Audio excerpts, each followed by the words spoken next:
ये 74 वर्षीय जगदीप धनखड़ ये 2022 में उपराष्ट्रपति के पद पर निर्वाचित हुए।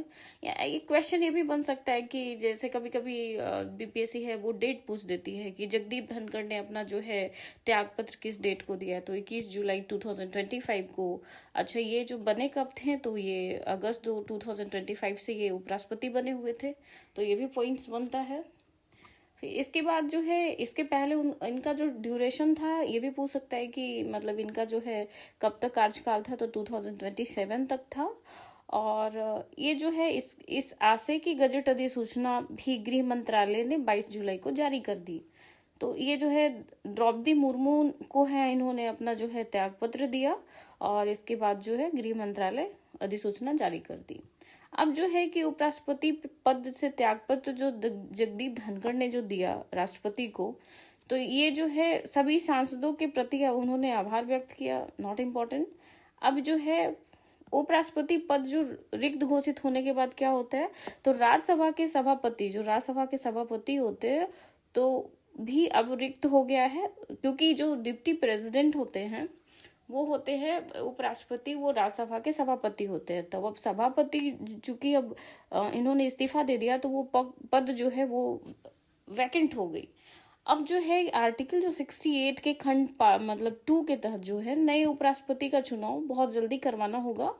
नए उपराष्ट्रपति का चुनाव पूरे कार्यकाल के लिए होगा, ना कि श्री धनखड़ के शेष कार्यकाल के लिए। जब भी जो है कोई भी अगर डिप्टी प्रेसिडेंट बनते हैं, उनका जो है सिलेक्शन प्रोसेस होता है, तो वो ये नहीं देखा जाता कि अगर कोई इस्तीफा दे दिया है तो उनका जो टाइम पीरियड में जो हुआ उसके गैप को कंपनसेट करने के लिए किया जाता है, ऐसा बिल्कुल नहीं है। उनका जो कार्यकाल है उनके अकॉर्डिंग ही चलेगा। तो अब जो है नया उपराष्ट्रपति उनके स्थान पर चुना जाएगा और उनका कार्यकाल 5 इयर्स का होगा।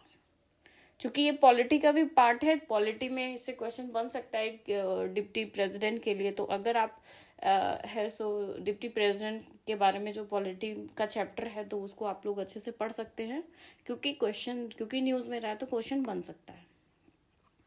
नेक्स्ट है कि नई, अब जो है इसमें इंपॉर्टेंट है कि धनखड़ अपने कार्यकाल के दौरान उपराष्ट्रपति पद से त्यागपत्र देने वाले जो ये तीसरे राष्ट्रपति है। पूछ सकता है कि ये कैमे राष्ट्रपति हैं, तो ये तीसरे राष्ट्रपति है। इसके पहले कौन कौन जो है पद पे रहते हुए उन्होंने त्यागपत्र दिया है, तो 1969 में तत्कालीन उपराष्ट्रपति बीबी गिरी। अच्छा, 1969 इसलिए एक चीज और के लिए फेमस है, किसके लिए, तो 14 बैंकों का नेशनलाइजेशन हुआ था, 14 बैंक का राष्ट्रीयकरण हुआ था।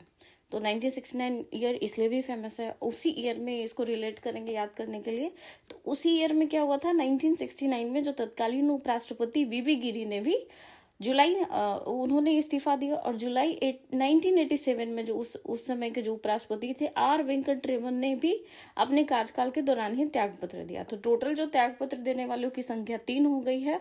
धनखड़ जो अभी रिसेंट में दिए हैं, इन्होंने अपना त्यागपत्र दिया, इनका कार्यकाल 2027 तक था, लेकिन उन्होंने अपनी जो है इस्तीफा है सो समय से पहले दे दिया। इसके अलावा जो है 1969 में जो उस समय के उपराष्ट्रपति बीबी गिरी थे, उन्होंने भी अपना इस्तीफा है सो दिया था समय से पहले ही, और 1987 में आर वेंकट रमन ने भी दिया था। तो ये टोटल जो इस्तीफा देने वाले डिप्टी प्रेसिडेंटों की संख्या 3 हो गई है। तो ये क्वेश्चन बन सकता है। नेक्स्ट जो टॉपिक है, नई राष्ट्रपति खेल नीति। अब इसमें जो इम्पोर्टेंट है कि नई राष्ट्रीय जो खेल नीति है, इसकी जो उद्देश्य क्या है, तो खेल नीति की घोषणा जो गवर्नमेंट जो है 1 जुलाई 2050 को की। इम्पोर्टेंट है कि ये घोषणा कब की गई, तो 1 जुलाई 2025 को की गई। इसमें जो है केंद्र जो सेंट्रल मिनिस्ट्रीज है, नीति आयोग है, राज्य सरकार, राष्ट्रीय खेल महासंघ, खिलाड़ियों और खेल विशेषज्ञ आदि के साथ विचार विमर्श कर तैयार की गई। और ये जो मंजूरी है 1 जुलाई की बैठक मंजूरी प्रदान की गई।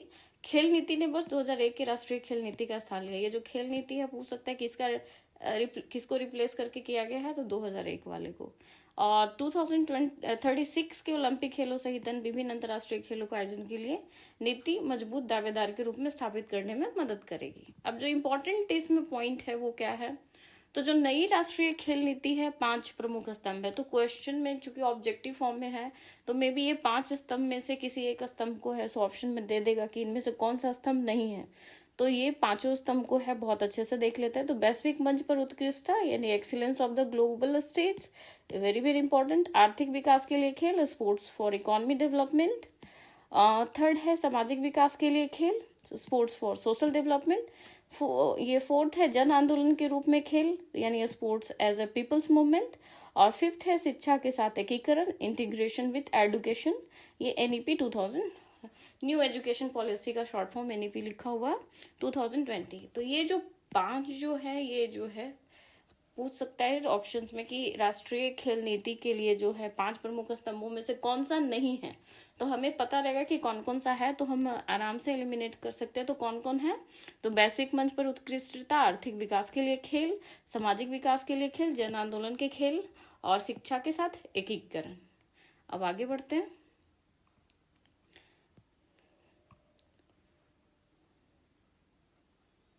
इसके बाद आते हैं कि तुसील श्रेणी का रूस निर्मित बहुउद्देशीय स्टील्थ फ्रिगेट आईएनएस तमाल भारतीय नौसेना में शामिल। अब ये पूछ सकता है कि तुसील श्रेणी मतलब किस कंट्री से निर्मित है, तो ये रसिया है। अब इसमें का जो है पॉइंट्स क्या क्या बन सकते हैं, तो भारतीय जो नौसेना की समुद्री रणनीतिक सामरिक शक्ति नई ऊंचाई के जुलाई माह में जो है बहुभूमिक वाले रूस के निर्मित stealth frigate INS steel frigate है, जो कि रसिया के द्वारा निर्मित है। रसिया के तटीय शहर कालिनिंग्राद स्थित यांतर शिपयार्ड में भारतीय नौसेना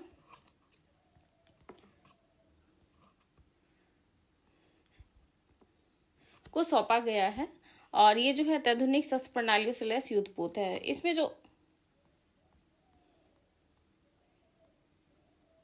इसमें जो इम्पोर्टेंट पॉइंट ये है कि आईएनएस तमाल जो है कि रसिया के द्वारा जो है नौसेना को समर्पित किया गया। इसके बाद जो है ये क्या है, तो ये जो है 1 जुलाई 2025 को संपन्न कमीशनिंग सेरेमनी में कमीशनिंग पताका फॉर इस युद्धपोत को भारतीय नौसेना को कमीशन किया गया। कालिनग्राद से जो है विभिन्न बंदरगाहों पर होता है कमीशनिंग। जो युद्धपोत का जो पताका लहराया गया, तो 125 मीटर लंबा और 3900 टन वजन का ये युद्धपोत है। अरब सागर में अपने ठिकाने पर पहुंचेगा और अरब सागर में पाकिस्तान के साथ लगी भारत की समुद्री सीमाओं की रक्षा को अधिक मजबूत बनाएगा। और इस युद्धपोत में 26% स्वदेशी शामिल है। 200 से अधिक भारतीय नौसैनिक इस युद्धपोत संचालन के लिए इनको प्रशिक्षण रूस में ही दिया गया है। और ये अधिकतम जो है 30 नॉट की है।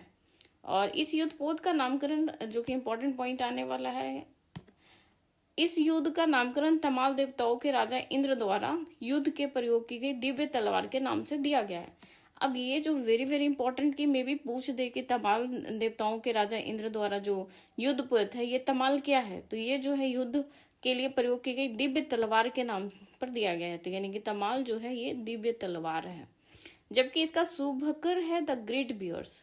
भारतीय पौराणिक कथाओं के अमर भालू राजा जाम्बुवंत और रूसी राष्ट्रीय पशु यूरेशियन भूरे भालू से प्रेरित है। और इसका आदर्श वाक्य है सर्वदा सर्वत्र विजया। तो ये जो इतना सारा पॉइंट है जो कि बीबीआई है, कौन कौन सा है, तो तुसील श्रेणी है, ये रूस निर्मित है। तुसील श्रेणी का जो फ्रिगेट है ये रूस द्वारा निर्मित है। और इसका जो है तमाल जो है, आईएनएस तमाल का नाम क्यों पड़ा, तो आईएनएस तमाल का नाम जो है तमाल देवताओं के राजा इंद्र के दिव्य तलवार के नाम पर पड़ा। और इसका जो शुभकर है द ग्रेट बियर्स है।